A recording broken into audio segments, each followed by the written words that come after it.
শুরুতেই আমার সঙ্গে যারা দুজন উপদেষ্টা এসছেন তাদের সঙ্গে পরিচয় করিয়ে দিই। এখানে আছেন আলী আজম, পরিচয় হয়ে গেছে অলরেডি, আগে খুব পরিচয়। দুজন ফরিদা আক্তার, ফিশারিজ মৎস্য প্রাণী সম্পদ।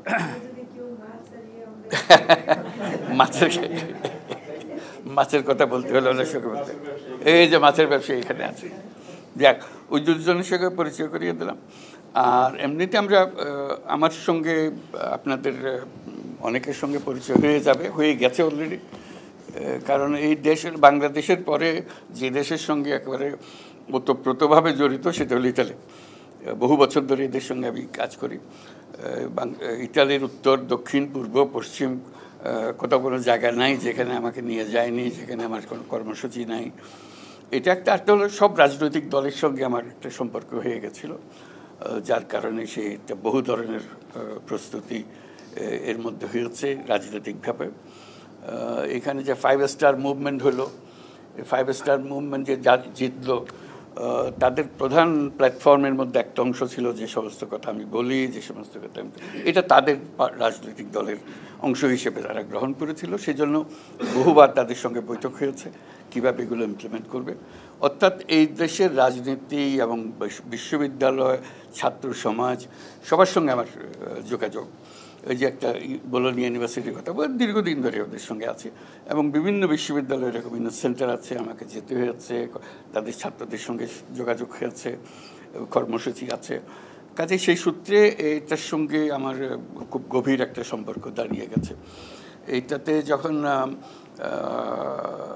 কি করতে যাচ্ছিল রোম সিটিটাকে, যেটার সিলেকশনের জন্য যে একটা ডেলিগেশন যাবে এক্সপোর জন্য সিলেকশন প্রসিজিওরে, তো সেখানে ইতালি সরকার যে কমিটি গঠন করলো এটা প্রমোট করার জন্য, বিভিন্ন শহর এটাতে প্রতিদ্বন্দ্বী হয়, রোমকে যাতে তারা সিলেক্ট করে সেই জন্য যে তারা তাদের যে কমিটি বানালো এটার জন্য, এক্সপো ইন্টারন্যাশনালের সঙ্গে নেগোশিয়েট করার জন্য, সেখানেও আমার রাখলো যাতে আমি শুদ্ধ গেলে এটা তাদের রোমের কেসটা ভালো হয়। কাজে রোমের সঙ্গে আমার সেই কারণে, রোমের যত মেয়র এসছে সবার সঙ্গে আমার সঙ্গে পরিচয়। গতকাল রোমের মেয়রের সঙ্গে, ওনার সঙ্গে আগেও দেখা হয়েছিল, আবার দেখা হলো। তো সেখানে আপনাদের কথা আলোচনা হলো, খুব সম্মানের সঙ্গে আপনাদের কথা বললো, এটা হলো বড় কথা। তার সাথে সব কথার আগে যেটা বলতে হয়, আপনাদের কাছে আমরা খুবই কৃতজ্ঞ, বাংলাদেশ অ্যাজ এ হোল, সবাই, বাংলাদেশের সবাই কৃতজ্ঞ। এই অভ্যুত্থানের যে সময় আমরা যে সরকার পেলাম, যে অবস্থা পেলাম, এটা লণ্ডভণ্ড অবস্থা, টাকা পয়সা সব খালি, চলাফেরার কোনো বেতন দেবার উপায় নাই, মানুষের টাকা পরিশোধ করার উপায় নেই, আন্তর্জাতিক পরিশোধ করার উপায় নেই, একদম তলানিতে আমরা। তো বুঝতে পারছিলাম না যে কোথার থেকে আমরা রওনা হব, কোথার থেকে আমরা কাজ করব।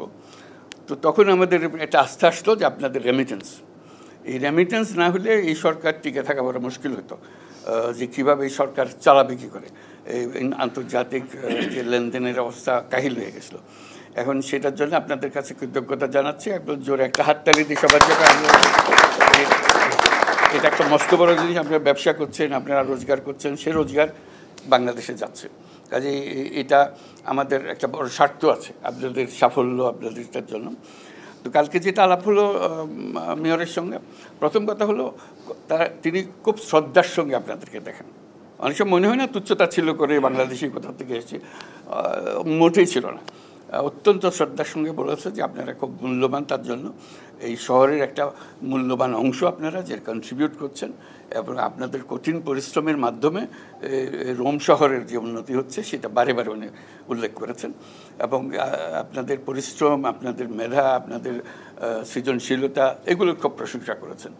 এবং এই প্রশংসা শুধু রোম শহরের জন্য না, পুরো ইটালির জন্য আমি বারে বারে শুনেছি। আপনাদের প্রধানমন্ত্রী মেলোনি, তার সঙ্গে কয়েকবার আমার দেখা হয়েছে, 3বার দেখা হয়েছে, চতুর্থবার আবার দেখা হবে ডিসেম্বরে, উনি বাংলাদেশে আসবেন তখন।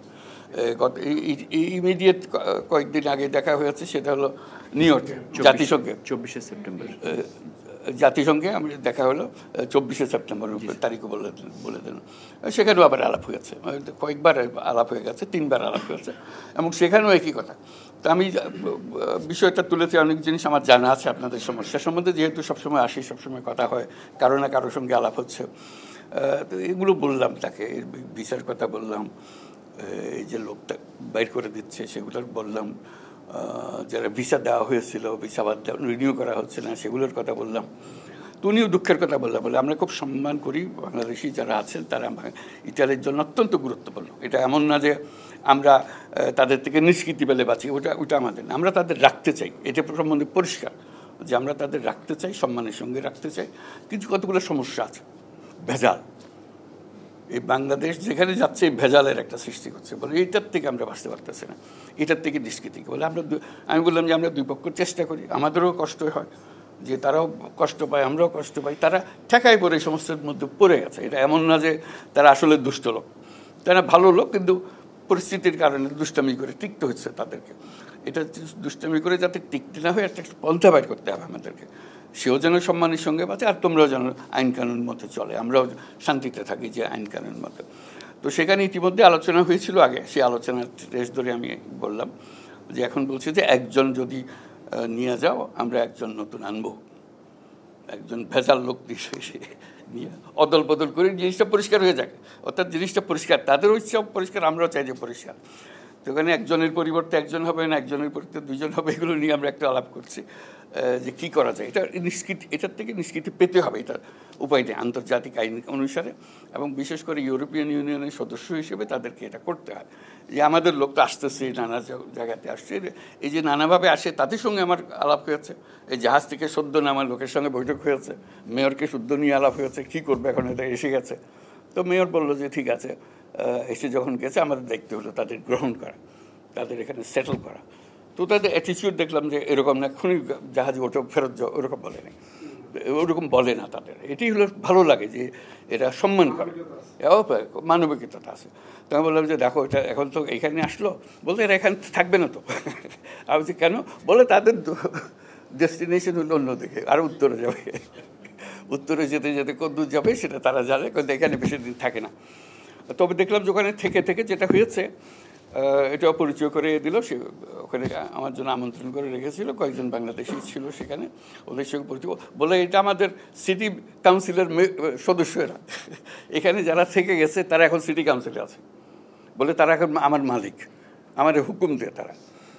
তার মধ্যে যিনি প্রধান নেতা তাদের, মেয়রে দেখলাম যে বেশ সবিহ করে, তারা একটা বাচ্চা মেয়ে, একটা 27-28 বছরের মেয়ে, সে হলো এদের নেতা। যে বলে ওর কথায় আমাদের চলতে হয়, ও যখন বক্তৃতা করে আমাদের ত্রাহি ত্রাহি অবস্থা হয়। দেখলাম যে এটাও একটা সম্পর্ক দাঁড়িয়ে গেছে, যে এটা এমন না যে একেবারে নাম পরিচয়বিহীন লোক এখানে এসে গেছে, তারা শ্রদ্ধাও করে, কিন্তু সমস্যা আছে। এই সমস্যার সমাধানের জন্য বারে বারে আলাপ করছে, তারা চাচ্ছে যে কীভাবে সমাধান হবে। এই যে ছাত্রদের যাদের এক্সপায়ার করে ঢুকেছিল, তারপর আর দেয় না, এইটাও একটা বড় সমস্যা হয়ে গেছে। একটা তো হলে ভেজাল লোক ঢুকে গেছে, কাগজপত্র কিচ্ছু নাই, ভেজালের মধ্যে আছে, ওদেরকে কীভাবে সঠিক পথে নিয়ে আসা যায়। অর্থাৎ চেষ্টা হচ্ছে সমাধান করা, তাড়িয়ে দেওয়াটা সমাধান না। এইটা পরিষ্কার হয়ে গেছে, দুপক্ষেই এটা পরিষ্কার, তাড়িয়ে দেওয়াটা সমাধান না। তবে কীভাবে এটাকে পরিষ্কার করা যায় যাতে তোমরাও পরিষ্কার থাকো, আমরাও পরিষ্কার। এই হিউম্যান ট্রাফিকিং যে জিনিসটা বলে, আপনারা সবাই পরিচিত আছেন, বলে মস্ত বড় জিনিস, বহু লোক প্রাণ দেয় ইত্যাদি, এগুলো যাতে দিতে না হয় সেটার চেষ্টা করা। যেহেতু তাদের রাজনৈতিক নেতৃবৃন্দের সঙ্গে সম্পর্ক আছে, এটা বহুবার বুঝিয়েছি যে এই জিনিসটা যাতে হয়, সুন্দরভাবে হয়, এবং আপনারা যাতে বিভিন্ন পেশায় প্রতিষ্ঠিত হন, এটাও তারা ভালো লাগছে। তারা আসে একরকম, তারপর আস্তে আস্তে উপরের দিকে চলে যায়, কেউ তাদের নিজের চেষ্টায় করে ফেলে। তো সেটা আমাদের কাছে ভালো লাগে, যদি কোনো রকম বেআইনি কাজ না করলে আমরা খুশি। আর এখানে যেহেতু আসি বহুজন সম্মান করার জন্য, রোম শহরের সবচেয়ে বড় বড় রেস্টুরেন্ট যেগুলো আছে সেখানে খেতে নিয়ে যায়, ডিনার খাওয়া হবে। তো আমিও যাই, তারা ডিনার খাওয়াইতে চাই, খাই। কতক্ষণ পরে দেখি আমার চারদিকে ফিসফাস শুরু হয়ে গেছে, কি ব্যাপার। একজন বাংলাদেশি পাওয়া গেলো, সে এসে সালাম দেয়, কেন ফার্স্ট আর একটু কথা বলবো, কী বল, সবাই ভেতরে কিচেনে অপেক্ষা করতেছে, আপনার সঙ্গে একটু দেখা করবেন। তো মালিক আসলো, মালিকে বললো যে হ্যাঁ আমাদের এখানে বাংলাদেশি আছে, বলে আমরা খুব কৃতজ্ঞ বাংলাদেশের প্রতি, বলে আসলে রেস্টুরেন্ট তারাই চালায়, আমি শুধু টাকাটা দিই। বলে এদের কারণেই আমার উপার্জন, তাদের হাতেই এটা। ভেতরে গিয়ে দেখলাম সব কাজকর্ম করতেছে সব বাংলাদেশি। টপ রেস্টুরেন্ট কিন্তু এটা, রাস্তার পাশের রেস্টুরেন্ট না। রোম শহরের কোনো রেস্টুরেন্ট নাই যেখানে বাংলাদেশি শেফ নাই। বাংলাদেশি শেফ চলে গেলে রোম শহর অচল হয়ে যাবে। আমি তাদেরকে বললাম, আমার দেখো আমার ভাগ্য হয়েছিল ইয়েতে মস্কোতে রেস্টুরেন্টে আমাকে নিয়ে গেল একজনে, খুব বড় রেস্টুরেন্টে নিয়ে যাবে। আমি ঠিক আছে খাওয়া দাওয়া করবো, রেস্টুরেন্টে যাবো। কতক্ষণ পরে দেখি ঠিক বাংলাদেশি একজন হাজির, বলে স্যার আপনি খাওয়া হয়ে গেল, আপনার সঙ্গে একটা ছবি তুলবো। আচ্ছা ঠিক আছে ছবি তুলবা। তো বলে তারপর যখন ছবি তোলার জন্য হলো বলে একটু কিচেনে আসতে হবে। কিচেনে গিয়ে দেখি অনেক আরও মস্কোতে, এবং এটা হলো টপ রেস্টুরেন্ট মস্কোর। তার মধ্যে পুরো জিনিস চালাচ্ছে কিন্তু ইটালিয়ান খাবার খাওয়াচ্ছে। মস্কোতে ইটালিয়ান খাবারের জন্য বেস্ট রেস্টুরেন্ট হলো বাংলাদেশি শেফের তৈরি খাবার। এটা তারা সবাই বোঝে এখন। বাংলাদেশি শেফ না হলে বেস্ট রেস্টুরেন্ট হচ্ছে না, এবং ইটালিয়ান খাবার, এটা বাংলাদেশি খাবারের জন্য আসতেছিল তারা, ইটালিয়ান খাবার, এবং এরাই ভালো, সবচাইতে ভালো।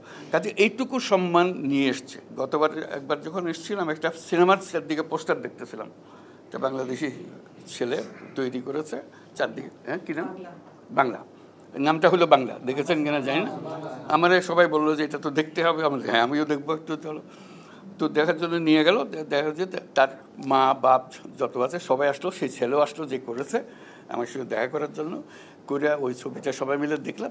এই বাংলাদেশিদের এই কাহিনী আপনারা নিশ্চয়ই দেখেছেন, এটা শুটিং খুব মজা লাগলো। যে মানে আমি বলছি যে কত দিকে, এটা শুধু রেস্টুরেন্ট চালাচ্ছি, ব্যবসা করছি, আন্তর্জাতিক ব্যবসা করছি তা না, কালচারের মধ্যে ঢুকে গেছে, এবং সম্মান খুব ভালো রিভিউ পেয়েছে এটা। কাজে এই সম্পর্কটা কীভাবে গড়ে তোলা, আপনারা জায়গাটা করে দিয়েছেন, হার্ডেস্ট পার্ট আপনারা করেছেন। নেক্সট যারা আসবে তারা তৈরি জিনিসের উপরে যাবে, এবং আসবে, আরও আসবে। আমরা চাচ্ছি যে আসুক, ইতালির সঙ্গে পরিচয় হোক, ইউরোপের সঙ্গে পরিচয় হোক, তাতে বাংলাদেশের অনেক উপকার হয়। ইয়াং ছেলেবেলারা দেখে থাকে আমরা যেতে পারবো, আমরা এরকম করতে পারবো। ওনারা যেরকম উন্নতি, ওরা সাহস করে এসছেন, আমরা তো জানতেন না যে এত বড় ব্যবসা করতে পারবেন। যখন এসছেন অনিশ্চয়তার মধ্যে এসছেন, অনেক দুঃখ কষ্টের মধ্যে এসছেন, অনেক জানা ছিল না কী করব ইত্যাদির মধ্যে এসছেন। তো সেখানে এসছেন। কাজে আপনারা একটা রোল মডেল, আপনাদেরকে দেখে দেখে অনুপ্রাণিত, জাতীয় অনুপ্রাণিত হচ্ছে। কাজেই এরাও সেই সম্মানটুকু দিচ্ছে। আমরা এরকম মনে করি না তারা বড় তুচ্ছ-তাচ্ছিল্য করছে, মোটেই না। আমি একবার গ্যারান্টি দিয়ে বলতে পারো তারা অত্যন্ত সম্মান করছে, কারণ তাদের অর্থনীতি বেঁচে আছে আপনাদের জন্য। তা না হলে তাদের অর্থনৈতিক সংকট হতো। এখন বাংলাদেশের লোক এটা যে একটা স্থান করে নিতে পেরেছে, ইটালি হলো সবচাইতে বড় উদাহরণ। অন্য জায়গাতেও হবে আস্তে আস্তে, কিন্তু ইটালি পথ দেখিয়েছে। তো সেই জন্য আবার জাতির পক্ষ থেকে আপনাদের সবাইকে ধন্যবাদ জানাই।